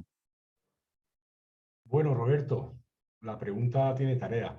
Realmente la educomunicación, desde mi punto de vista, aunque estamos hablando de hoy es ayer, es una educomunicación que las mismas bases de comunicación, de educomunicación que teníamos en el pasado son igualmente útiles ahora, pero claro, ha cambiado la irrupción del componente tecnológico. Quizá ahora en nuestra educomunicación... ¿Cuáles son los desafíos de la educación y la comunicación en el mundo que viene exactamente? Bueno, tengo aquí una anotación de un colega, David, que no ha podido estar hoy con nosotros, que nos resumía que los nuevos desarrollos tecnológicos son los que tienen un impacto y un uso tanto en la sociedad como en la educación y como en la comunicación. Y ahí es donde nos deberíamos centrar. Puedo retomar también la cuestión que planteaban desde fuera algunas de las personas participantes respecto al poder de la tecnología en cuanto a descolonizar, ¿no? Mi opinión es que la tecnología tiene más poder colonizador ahora mismo por parte de las empresas tecnológicas que un poder descolonizador por parte de las instituciones educativas. Desde un punto de vista mío personal, como educador en un centro de migraciones, acogiendo a personas de distintos lugares del mundo, pues puedo pensar, por ejemplo, en un chico de Mali que viene desde una aldea completamente analfabeto, en un nivel cultural muy diferente quizá al de las personas que estamos aquí ahora mismo, pero que viene ya con el acceso a la tecnología preparado, viene con su pack. Todas las personas vienen ya con su smartphone, tienen sus redes sociales, y luego como educador quizás tengo en el aula que explicarle qué es un certificado digital, porque ahí está la imposición que a mí me ponen dentro de un programa de que el alumno disponga de un certificado digital y sea capaz de utilizarlo y demás. Y ahí hay un choque, digamos, tremendo. Tenemos que tener en cuenta que tenemos la misma carencia en cuanto a competencias digitales en las personas que ayer. La misma necesidad de una educomunicación, que quizá hoy día podemos hablar de una edutecnocomunicación, porque la tecnología, como decía el colega Fernando, hay que comprenderla y así podemos mejorar lo que son su uso. ¿Que si se puede descolonizar con la tecnología? Era la pregunta. Pues sí, yo digo que sí. Entonces, ¿cómo se descoloniza con la tecnología? Pues desde un activismo educomunicativo. Hay que utilizar la educomunicación de ayer, pero orientada hacia el futuro y con una perspectiva crítica. En relación con lo que ha dicho Mike de la criticidad, hay que tener en cuenta que las personas, a día de hoy, recuerdo un estudio reciente de Joan Ferrés, las personas tienen pensamiento crítico, o sea, se habla mucho del pensamiento crítico que es necesario, pero también en relación al futuro y teniendo en cuenta que aún estamos igual que ayer, no hay una actitud, no hay un movimiento. Las personas pueden reconocer que estamos siendo dominadas, que estamos cediendo nuestros datos personales a corporaciones, que no nos importa que nos estén espiando las plataformas, pero ¿qué estamos haciendo?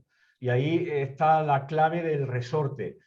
Por eso, desde mi punto de vista, yo abogo por una educomunicación que se centre en un activismo crítico educomunicativo que permita cambiar estos resortes. Las tecnologías están ahí. Los mismos empresarios que tiraron los primeros cables transoceánicos para tener el teléfono entre un continente y otro, entre Europa y América, por ejemplo, son los mismos dueños de las empresas tecnológicas de hoy en día, que siguen manteniendo esa infraestructura en unos monopolios determinados.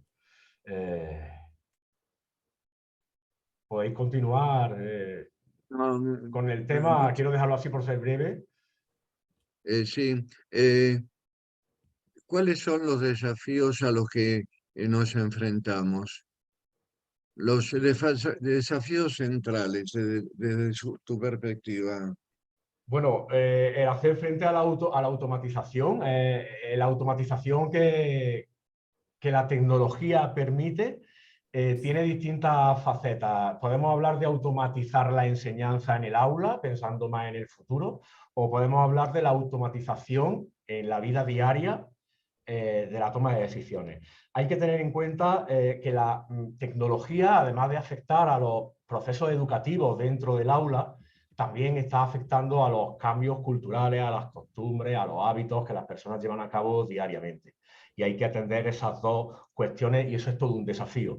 El mantener una concentración en desarrollar como docente una competencia digital que nos permita atender los requerimientos de estas tecnologías, el saber utilizarlas con esa perspectiva crítica, con esa perspectiva de activismo educomunicativo, pero por otra parte no caer en esos riesgos, ¿no?, que presenta la tecnología.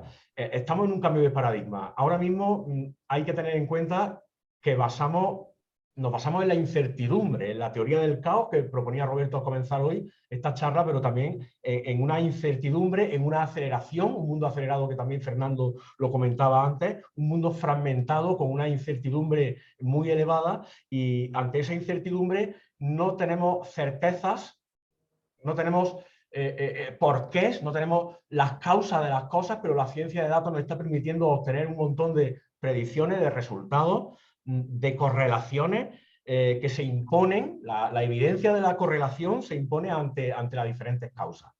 Y Vale, muchas gracias. total. Vamos a pasar explícitamente a la segunda parte del programa. Hoy es ayer.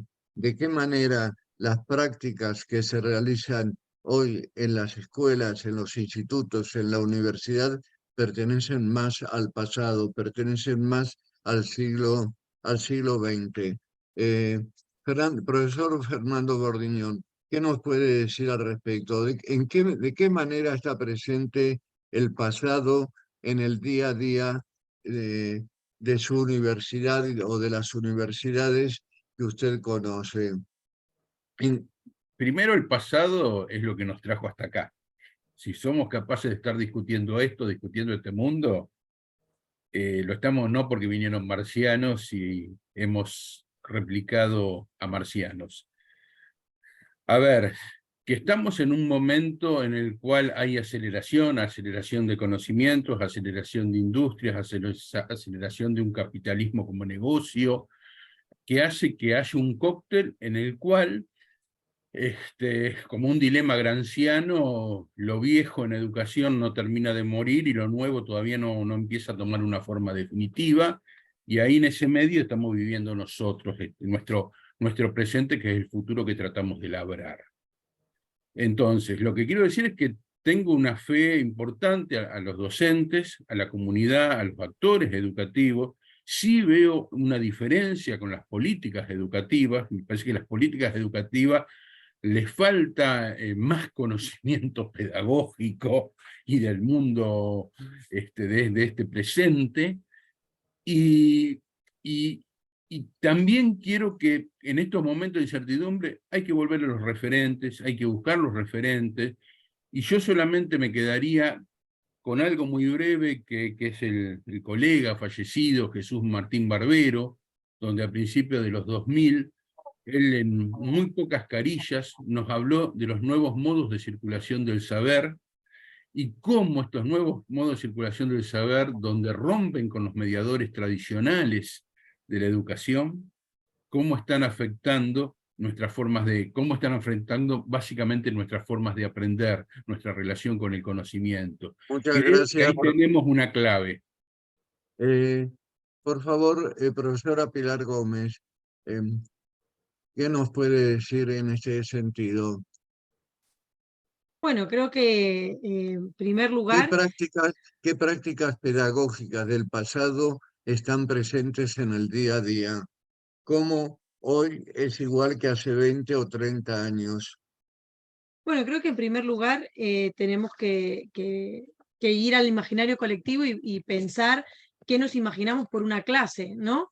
Y qué diferencias hay en cómo nos imaginamos una clase hoy y cómo nos imaginábamos una clase hace 20 años, ¿no? Y esto también pasa muchas veces con las expectativas que tienen los alumnos que quieren convertir en docentes, ¿no? Los maestros y maestras en formación, los pedagogos en formación, ¿no? Que que quizás es un buen ejercicio, ¿no? El de imaginarse cómo van a ser sus clases en un futuro, a qué van a tener que responder, qué retos van a tener, ¿no? Y ahí es donde podemos marcar a veces la diferencia, que igual ese imaginario colectivo, todos nos imaginamos lo mismo, pero cuando luego llegamos a la clase vemos que la realidad supera ese imaginario colectivo y se nos abren otras ventanas, otras posibilidades de trabajo, ¿no? O incluso interactuar en diferentes tiempos y espacios, ¿no? Esto nos pasó un poco, fue una gran aceleración que tuvimos en el COVID, ¿no? Pero hay algunas prácticas que se han quedado y que han cambiado, ¿no? Antes, imaginarnos una clase híbrida en la que en una escuela con alumnos de 14, 15 años estuviésemos interactuando en el espacio físico, en el espacio virtual, era algo que no nos planteábamos. Ahora no es tan descabellado. Creo que eso ha cambiado. Pero sin embargo, cuando alguien visualiza un aula, ¿no? Dentro del imaginario colectivo, todos nos imaginamos una disposición hacia un espacio central y creo que eso sí está cambiando también, ¿no? Y que en algún momento ese imaginario colectivo también va a tener otros agentes, otras herramientas, ¿no? Y que muchos docentes en formación, los más jóvenes, ¿no? A veces ven esa brecha generacional con docentes que tienen más experiencia e incluso son más conservadores, ¿no? Se quieren agarrar a esa práctica. Sin embargo, en estos últimos años estamos empezando a tener alumnos que ya han vivido otra época, ya han experimentado la educación digital desde el inicio y tienen otra idea del aula, tienen otra experiencia del aula. Creo que el configurar No, esas realidades va a ser diferente. Pilar, la pregunta es, ¿qué prácticas del pasado están presentes hoy en el día a día? ¿Cómo hoy, es decir, ya sea por la metodología de enseñanza, las formas de evaluación, qué formas, qué cuestiones del pasado, eso que siempre hemos analizado, criticado, están presentes en la mayoría de las instituciones educativas? Sí, No y estoy diciendo. principalmente la reproducción, la práctica de la reproducción. Cuesta todavía que esto cambie, ¿no? De la reproducción de esquemas, de patrones, de pensar en una clase, ¿no? En una clase en la que uno hable, muchos escuchan, no una clase de uno hacia todos, ¿no? Creo que esto todavía está presente, ¿no? Y Natalia, por favor, ¿qué dirías en este sentido? ¿Qué prácticas del pasado están presentes en la educación, en tu instituto, en la universidad? Principalmente que tengo unos contenidos que dar que no tienen nada que ver con lo que hay fuera, principalmente. Entonces, tengo que adaptarme a una serie de contenidos que a mis alumnos no les interesan. Entonces, a medida que avanzan las clases, a medida que hablamos de ciertas cosas, cada vez me hacen menos caso. Entonces llega un momento en el que creo que están dormidos, incluso. Entonces es un poco frustrante que el currículo sea igual que a lo mejor hace 50 años y sin embargo que tengamos una serie de tecnologías que nos están diciendo desde la consejería, por ejemplo, que utilicemos esto, que utilicemos esta plataforma, que utilicemos este software, que utilicemos tal, y en realidad el contenido es el mismo. ¿Cómo voy a implementar un contenido en esa plataforma? Si Muy es que es bien. horrible. Por un lado están los contenidos y por otro lado están qué formas de enseñanza se utilizan actualmente en general. No te digo tu caso específico, que sé cómo, por eso estás invitada, que eres una disidente de tu propia institución, es decir, utilizas otro tipo de perspectiva. ¿Cuál es el rasgo común que caracteriza a la enseñanza? Pues mira, yo no quiero tampoco criticar a nadie ni decir que los docentes somos un poco parados o pasivos, pero en algunas charlas en las que hemos hablado o en las que hemos estado trabajando o en la que he propuesto este tipo de conversación a los docentes, no a los docentes a lo mejor formados, pero sí que interesa saber cómo se utiliza un determinado programa más que reflexionar sobre qué es ese programa. Entonces, si el docente no tiene esa inquietud, ¿vale? Las metodologías son las de siempre. Si es que la metodología no sé. A ver, si el docente no tiene la inquietud de preguntarse por qué eso es así y qué repercusión tiene en el alumno, es muy difícil cambiar nada. No sé. La Gracias, máquina de Natalia. empaquetar contenidos, habla Natalia, de la gran ¿Qué? máquina de empaquetar contenidos. Exacto, Como sí, sí, viene. sí. Sí, sí, Alicia, totalmente. Vamos. desde tu perspectiva, que estás en un centro de formación de profesores y profesoras, ¿qué prácticas del pasado están en general en práctica, que son aplicables, que pertenecen más al siglo XX o al siglo XIX que al siglo XXI? Todavía lamentablemente vemos muchas prácticas vinculadas a la escuela tradicional, a la escuela unidireccional, al supuesto de pensar en la pedagogía bancaria, ¿no?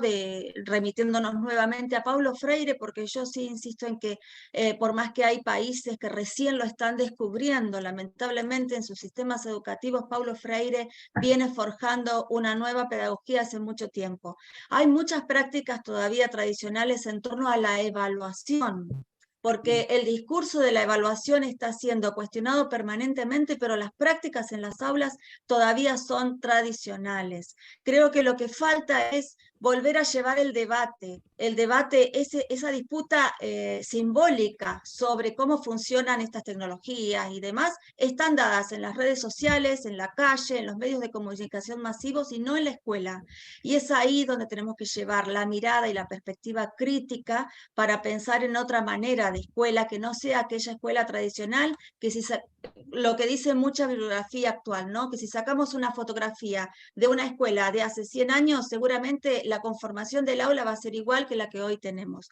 Por suerte, Profesor, la perspectiva no es tan pesimista, porque hay muchos que se están arriesgando y están proponiendo nuevas formas de enseñar. profesor Michael Hosman, ¿qué prácticas del pasado se ponen en práctica en el hoy? ¿Qué formas, cómo está presente el pasado desde tu perspectiva? Es así, tiene que ver con el comportamiento, la conformidad, el control, etc. Pero en términos de la pedagogía estamos con tenemos innovaciones bastante interesantes sobre la pedagogía de encuesta y otras maneras de involucrar a los estudiantes en el aula. Entonces, en esto, yo sé que pues en la región de Ontario, en Canadá, tenemos mucha suerte por lo que ha pasado, pero esto siempre está en riesgo y están hablando de volver a los básicos, ¿no? Entonces, porque hay un gobierno de la derecha y quiere volver al pasado que fue tanto mejor, el pasado de que hablan ustedes. Profesora Patricia Ávila, desde tu perspectiva, eh, eh, ¿cómo está presente el pasado en el hoy, en el contexto mexicano? Es que ahorita mientras escuchaba a los colegas me ponía yo a pensar que depende de la modalidad educativa de la que estemos hablando. Porque si estamos hablando de un modelo presencial tradicional, donde el pasar lista sigue siendo importante, donde las currículas no están actualizadas, donde los modelos de enseñanza están centrados en el docente, en los contenidos o en los estudiantes, pero no entremezclados, pues esa es una visión, ¿no? Que se utilizan en el mejor de los casos medios clásicos o tradicionales, que el libro de texto, el uso de diapositivas tipo PowerPoint o cosas así por el estilo, ¿no? Yo creo que los estudiantes pueden ser pasivos o no dependiendo de la estrategia metodológica en la que se aborda dentro de las clases, dentro de la propia institución o incluso a partir de ciertas asignaturas que están como más abiertas a la modificación, al cambio, a la incorporación de nuevas estrategias de enseñanza, en fin, ¿no? Pienso que las clases tradicionales deben modificarse. El COVID nos abrió otra visión de acercar la información a los estudiantes y a los docentes, e incluso otras maneras también de investigar y de trabajar y de profundizar, porque tenemos más cercana cierto tipo de información. En la actualidad ya hemos visto pues que lo que significa, aunque sean en una escala no muy amplia, porque depende también de las condiciones de cada uno de los países y el nivel de accesibilidad que se tenga, pero ya sabemos lo que significa la virtualidad para ambos espacios. La comunicación se ha visto fuertemente intervenida con el uso de los medios. El diálogo, la interacción entre los docentes y los estudiantes juega un papel importante, ¿sí? Y pues creo que esta nueva educación forzada en el mundo como producto de la pandemia ha hecho notar que hay mucho que mejorar, pero que es un modelo que tarde o temprano rompe como una forma tradicional clásica, ¿no? Ni todas las escuelas tendrían que ser 100% tradicionales, escolarizadas y vinculadas a un espacio físico determinado, porque en realidad se aprende en todos lados, lo hemos visto, y en cualquier circunstancia, ¿no? La cosa es tener uno como el foco avispado, y por el otro lado tener condiciones también para lograrlo, ¿no? La comunicación y la educación pues se seguirán entrelazando en esta virtualidad o no, pensando en ir más allá de lo que tradicionalmente se ha estado utilizando, ¿no? Las tecnologías llegaron para quedarse, y aunque no nos debemos centrar solamente en estas, sí creo que debemos tomar en cuenta esto que se nos está presentando y estar abiertos al cambio, como yo mencionaba en mi intervención anterior. Desde mi perspectiva, el modelo que está basado en el pasado, siglo XIX y siglo XX, es el modelo transmisivo, se da en todos los niveles. El hoy es ayer es el modelo transmisivo, el modelo de evaluación copista, memorista. No se fomenta la inteligencia, ni la creatividad, ni el talento. Yo he tenido la suerte de contar con estudiantes fantásticos que pude fomentar su talento y son grandes en sus respectivas especialidades. Es decir, hoy más que nunca es el pasado más atroz, y somos los profesores y las profesoras los responsables de ese pasado. No es solamente el sistema educativo.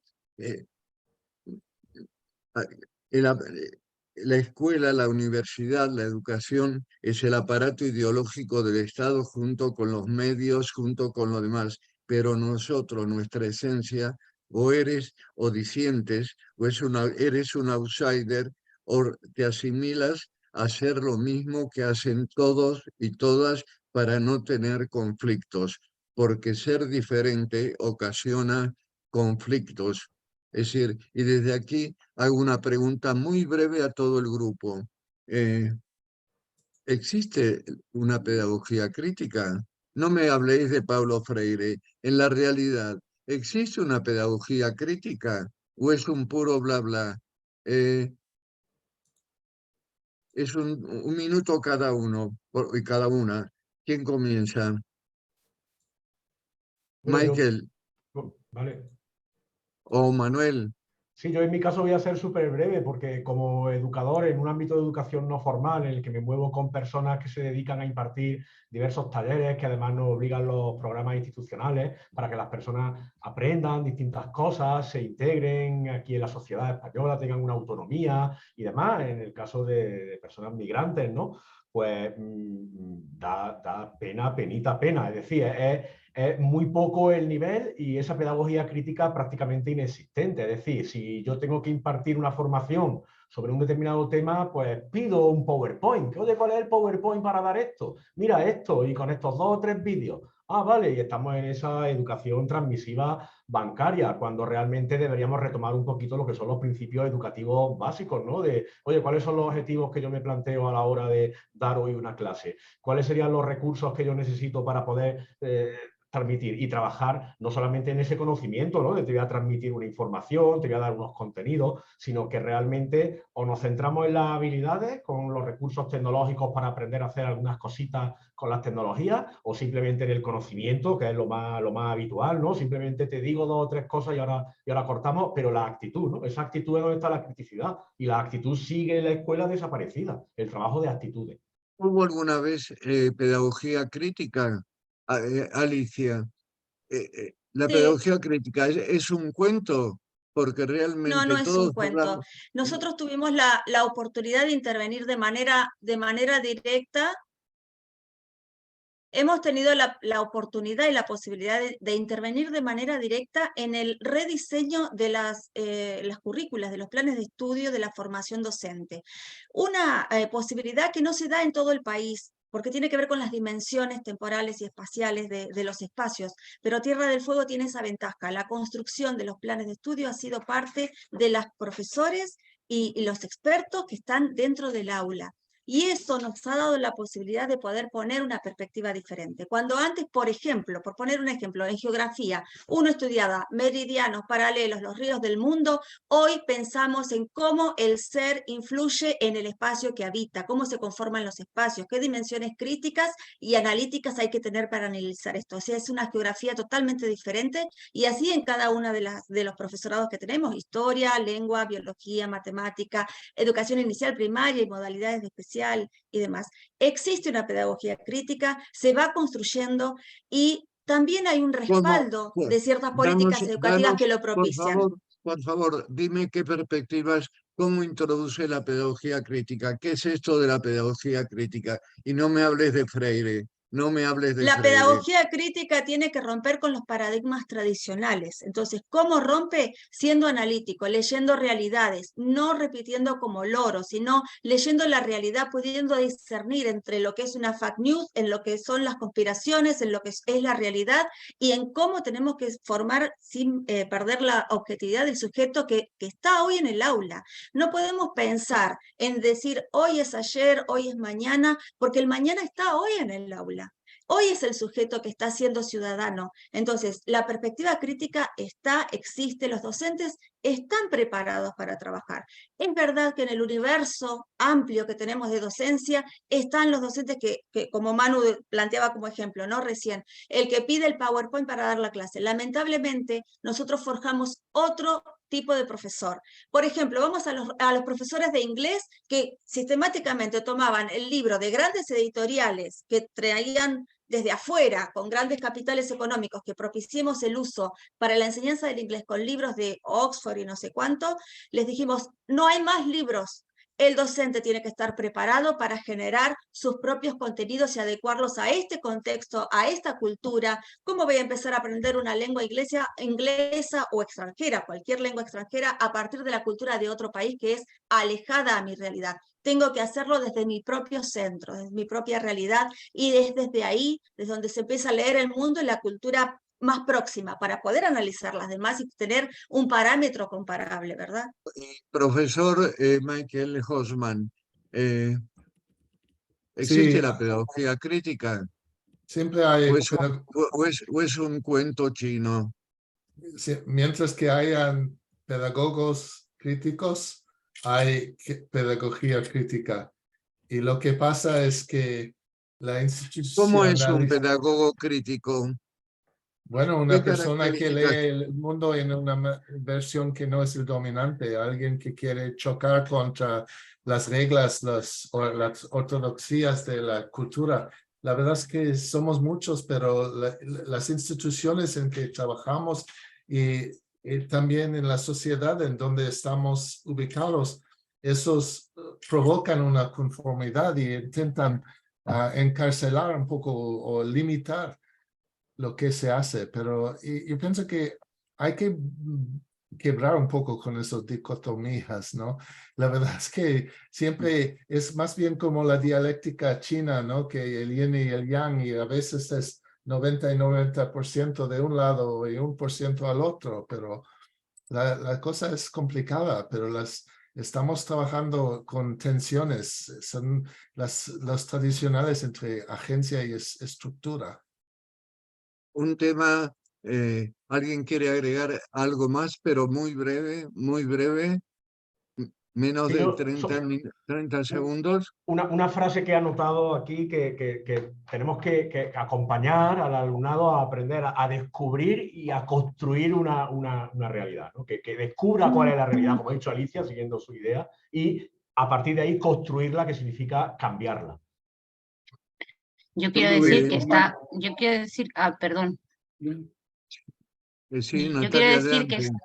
sí, que le doy, vamos, que la felicito, que cuando hay profesores o pedagogía crítica como de la que nos ha hablado Alicia, por supuesto que existe, y la felicito por haber podido construir ese currículum que nunca jamás se me ha dado la posibilidad, y que luego no voy a citar a Paulo Freire, sino que voy a decir que no es contemplado ni quizá muchos docentes españoles lo conozcan. Por tanto, o sea, todavía no le cito, pero es que ni siquiera es contemplado en muchos casos.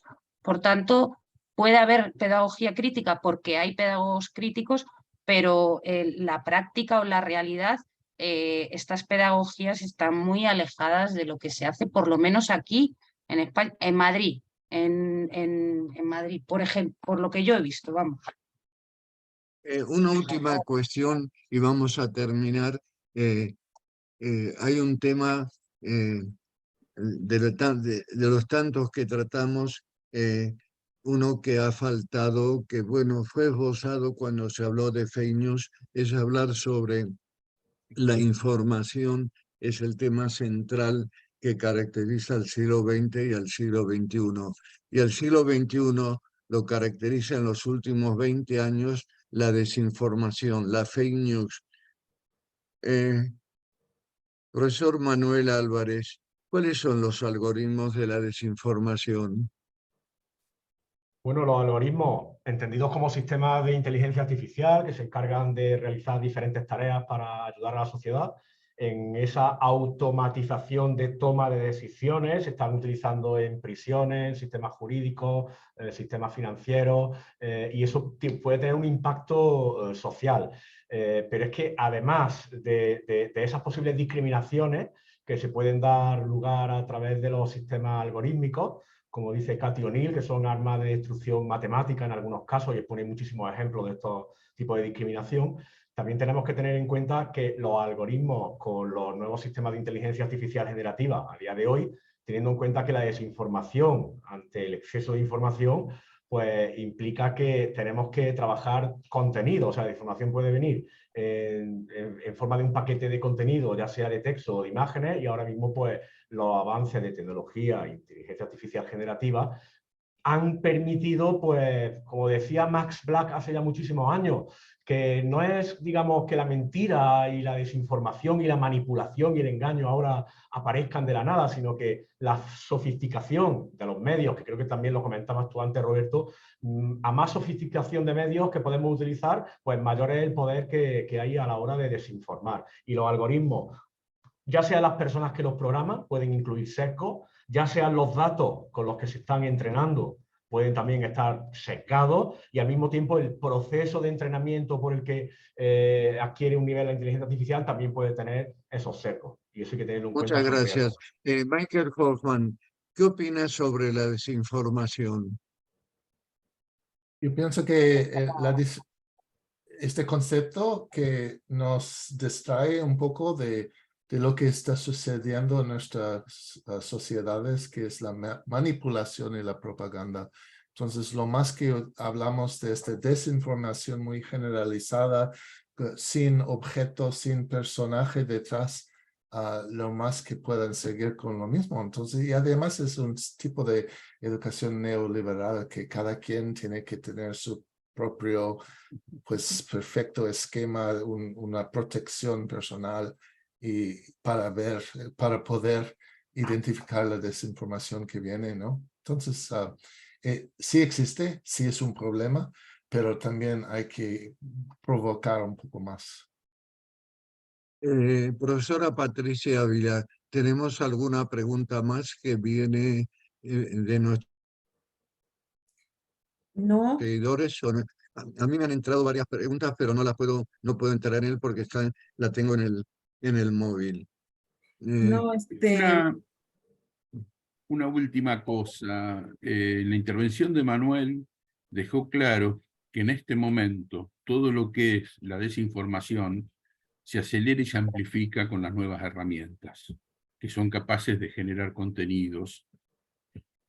Ahora, también esas nuevas herramientas y esas formas tienen que ser parte de la discusión en las universidades, en los institutos de investigación, en las aulas, porque esas herramientas también están a disposición de nosotros, cómo utilizarlas, cómo abrir el capó, podemos ver qué cosas hay adentro y podemos a través de eso, de alguna forma, decodificar sus formas y sus fines. Entonces, como aún podemos hacer eso, también hay una oportunidad importante de estudiar esto y generar usos y generar orientaciones y generar debates, ya no suponiendo, sino sabiendo realmente qué está pasando abajo del capó. A mí me Muchas parece, gracias. me gustaría agregar a lo que dice Fernando y en relación a lo que planteó Manu también, que por suerte nosotros celebramos en nuestros países que se le ha dado lugar, aunque falten marcos normativos, a la inteligencia artificial y no como más de 30 países en los que se prohíbe como una especie de solución más fácil, ¿no? Ahora, es cierto que el algoritmo de la incertidumbre y de la opacidad elaborado con números ha reemplazado a la palabra, a la letra, a la cuestión más humanística. Entonces no tenemos que olvidarnos de eso. La cuestión ética, la cuestión humanizadora que tiene que estar presente para poder analizar y comprender de qué manera estos algoritmos transforman la realidad. Y en ese sentido, que nosotros somos los que tenemos la herramienta a mano, como dijo Fernando. Y para eso sí, me remito a los principios de la charla, es necesario comprender cómo funciona. Si no comprendemos cómo funciona el algoritmo, cómo se pueden crear nuevas realidades con un propósito claro, es muy difícil que podamos desplegar o desarrollar una pedagogía crítica. Entonces apelo a volver a la palabra y a su credibilidad para generar nuevas certezas, sabiendo cómo funciona este gran sistema y que no se vuelva un nuevo opresor. Para terminar, estoy releyendo a Walter Benjamin sobre la crítica. Habla sobre la crítica y criticar a la crítica, y os invito al grupo que habéis sido mis invitados y os agradezco compartir este espacio, y os invito a ti que estás de ese otro lado a analizar tu propia práctica comunicativa y pedagógica y qué posibilidades hay de cambiar. Es decir, asóciate con un colega, con una colega, y si no, tú mismo construye algo en el que creas. Es decir, sabemos que los sistemas educativos implementan programas y planes que son de otra época. Las prácticas pedagógicas son de otra época, pero algunas hacen algo diferente. Son disidentes de ese modelo hegemónico. Así que os invito a una práctica diferente, a una acción diferente, a enunciar cómo a su vez nuestros propios colegas, por ejemplo, tratan de implementar prácticas pedagógicas e ideológicas del pasado. Mi universidad es una universidad pública, era una universidad laica. Digo era porque a través de artimañas que han armado sectores, es decir, se introduce la Iglesia Católica dentro de la estructura de la universidad. La cuestión no es solamente del sistema, como entre nosotros también está gente de derechas, de ultraderechas, y en uno de los últimos libros hay un artículo sobre el fascismo, cómo los educadores de cualquier nivel pueden fomentar el fascismo. Y veo que esa práctica a veces está invisibilizada, pero está creciendo en el mundo, sobre todo universitario, está presente. Entonces, no podemos echarle toda la culpa al sistema, sino a aquellos colegas, aquellas colegas que se aferran o que tratan de introducir cuestiones ajenas a la laicidad, es decir, el espacio público, el espacio laico, el espacio democrático. Desde aquí hago este llamamiento que va no solamente a España, sino para toda América Latina. Es necesaria otra educación, es necesario otros modelos. Y desde la UDUAL estamos fomentando, implementando a través de esta primera comunicación, este conversatorio, a empezar a discutir, a poner sobre la mesa los temas vigentes y cómo ayudar a transformar los espacios educativos. Muchas gracias, Patricia Ávila, por tener este espacio diferente, muy difícil de escuchar en otros lugares, donde cada uno y cada uno puede expresar en un minuto, en un minuto, y cerramos con la palabra de vosotros, cómo cambiar la educación, cómo cambiar el sistema. ¿Es posible?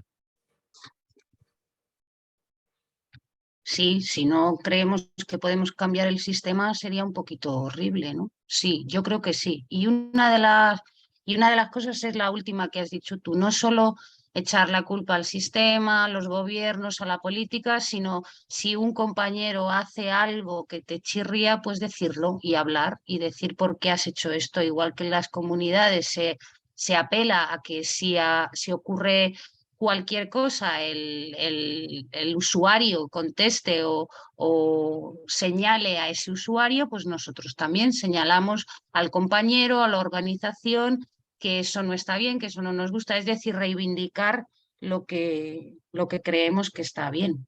Gracias, profesora Gracias. Natalia. ¿Quién quiere agregar algo más? Muy Sí, breve. a Hay un ver, caso. totalmente de acuerdo con Natalia, si no, cerremos todo y vayámonos si no creemos. Y lo otro, en épocas de incertidumbre, siempre nos han salvado los referentes. Tener a mano, renovar nuestros referentes y ellos que sirvan de luz, de guía, para tratar de sobreponernos. Volver a leer a Paulo Freire.